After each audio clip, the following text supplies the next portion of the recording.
Next out is a colleague of mine.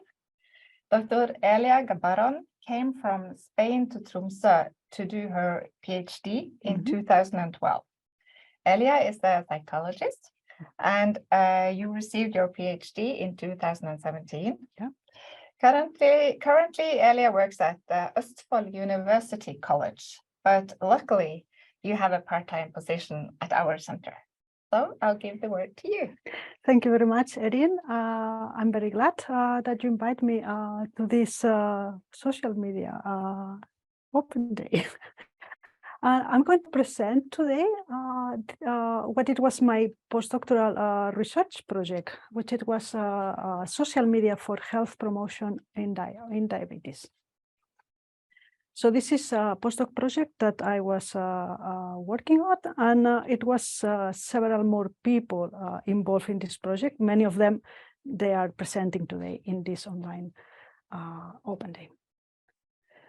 So let's start with this. What's the relevance of social media for health and for health promotion in particular?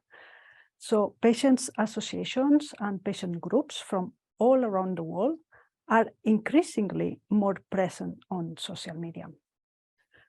Social media allows patients associations to share and to connect individuals interested in their own health condition. And belonging to a social media group, it has been proved that is linked to several benefits to the users, including reduction of isolation. So you know that there are more people like you. You are not alone with your own disease. There is also the benefit that there is an increased sense of belonging. There is an enhanced well-being, improved empowerment, and also better health outcomes. So for all these reasons makes think that social media can be regarded as an effective educational channels for health promotion. So in this project includes several studies, but so it was all the studies with the purpose of exploring the potential of social media for promoting health in diabetes. So the project was run in collaboration with the main diabetes association in Norway, and we investigated what was the existing evidence on using social media for interventions for diabetes. We also investigated what were the views of social media users regarding using these channels, and also from healthcare professionals of using social media for health promotion. And we also analyzed the engagement in diabetes social media posts. So let's have a look at all the different studies and the main findings from each of them. So let's start with the existing evidence. In order to find out what is the existing evidence of using social media on interventions for diabetes, we did a rapid evidence-based systematic review. This on the we have this publication, and then what we did, how we did that. So we explore for databases. We check in PubMed, in Scopus, in Embase, and in Cochrane. We included all the studies that they focus on social media and involve participants affected with diabetes. We include publications that describe interventions that aiming and improving or maintaining or promoting health. We include papers that reported results from interventions and use social media in interventions in some way. We also consider both primary studies or reviews that were of high quality were considered only.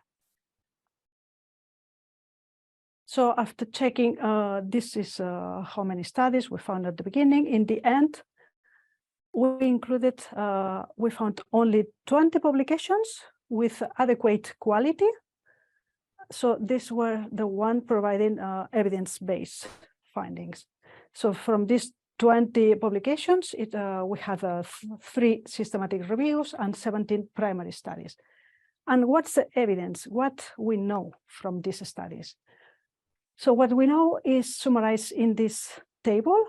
So there is evidence on clinical effects on diabetes and on behavior, on interventions using social media. The more evidence, the higher evidence is the effect on glycated hemoglobin. So from the 20 studies, there are 13 supporting that there are significant positive effects of interventions that use social media on glycated hemoglobin. On the other side, there were 4 studies that they didn't find evidence, they didn't find significant difference, and 1 study that with mixed results. The 2 studies that they measured blood pressure, only 2 studies, both of them, they found positive effects as well. And one study measured triglycerides, also found benefits. And one study studied severe hypoglycemia, and they didn't find significant effects. And on the behavior side, there is more mixed effect. So some people, some studies refer to improve health-related quality of life, while others didn't find the significance. Yeah, there are different things that you can read here. Healthy lifestyle, self-efficacy is not that clear, but looks like glycated hemoglobin is quite clear that seems to be significant effects. So this was what were the publications on this. But then we wanted to know what are the views from the social media users, what they think about this. They want that the channels from the patients' associations could be used for promoting health. So we post in all social media channels from the patient association a survey asking to the users what they think, what they like, are they interested in this? And we got 346 answers in very few days. And what the people say, they say that they are interested in finding health promotion contents on social media. The majority of the respondents, they also say that they would like to know more about research and innovation in diabetes. And they also say that they would like to, or they will prefer health promotion context presented in text format, and they would like to receive contents in Facebook. So this was their favorite format and social media channels. So it looks like the users or the patients are interested in using the channels from the patient association to get health promotion. But what the healthcare professionals think about that? So we needed to find out as well. So in order to find out what healthcare professionals think about this, we ran 3 Delphi studies with 5 Norwegian experts in diabetes and health education. This project, my postdoc project, ran for 3 years. So I ran 1 Delphi study each year. But in these 3 studies, all the professionals, they agreed that it's necessary to provide more information to people with diabetes and also to the family members. The experts, they thought also that social media could be a good environment to provide health promotion contents related to diabetes. And they recommend health authorities to use social media for health promotion. So on the 3 Delphis, they agreed on these 3 main important points. So the evidence show that social media provides some benefits to the people. The people with diabetes are interested in receiving health promotion on social media. Healthcare personnel, they think this is also, they need to receive more information, and social media could work, and they recommend that. So now we were missing some information like what happened with the post on social media. Is the people really engaged in this content? So we try to find out as well. In order to find out what is the engagement, what the people like, or what they pay attention on the post related to diabetes, in order to find out, we analyze all the posts that they were published by the Diabetes Association during the 3 years, all the posts in Facebook, in Twitter, and Instagram. And then we extract the message, what was posted there. We analyze the features from this post, if they were using emojis or not, if we're using pictures or videos or not, or just text. We also analyze the number of likes, comments, and shares that receive each of the posts. And we also analyze the type of express social support that it was in the post. So if it was information support, or it was providing esteem support, network support, emotional support, tangible assistance, or a combination of several. So we analyze all of this, see what happened. So we classify the post according to the type of contents, like if it was health education, topics on research and innovation, technology, interviews, several types of contents. Yeah, this is, I think we don't have much more time, but that's a number of posts that they were published in each of social media and according to the different topics. But let's go to the interesting part, which is what engaged the most to the people. So in all these 3 years, we found out that the posts that include video were the most engaging ones.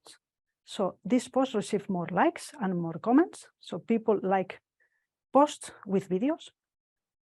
People like the most engaging, second most engaging one, were the posts they include emojis, these smiles sometimes, or other types of emojis. So these ones were more liked and more shared. The posts that have to do with awareness days and other celebrations, or with interviews and personal stories of other people with diabetes, also are very engaging. Very engaging posts that are published on Facebook and Instagram. And the posts that include tangible assistance, network support, or a combination of at least 2 types of social support. These are the most engaging ones. And on the other side, the less engaging posts are the posts that includes just text or a picture. This, yeah, not many people like that, or very few comments. The posts that they have to do with research and innovation in diabetes, or food recipes for diabetes, they were not so, people not interested on those. And posts on Twitter, they were not interested either. So as a concluding remarks, we will we say that the use of social media to provide health education and health promotion, and to people with diabetes and their family members, should be regarded as a supplementary health service.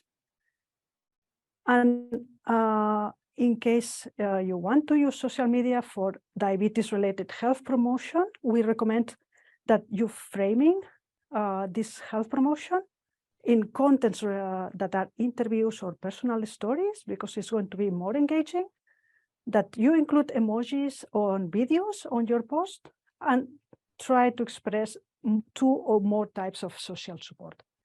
And yeah, this was a project that it was funded by Helsenur, and it was assessed by Ethics Committee and approved by Data Protection Officer. And thank you very much. Here you have my contact details in case you want to discuss this project further. Thank you very much.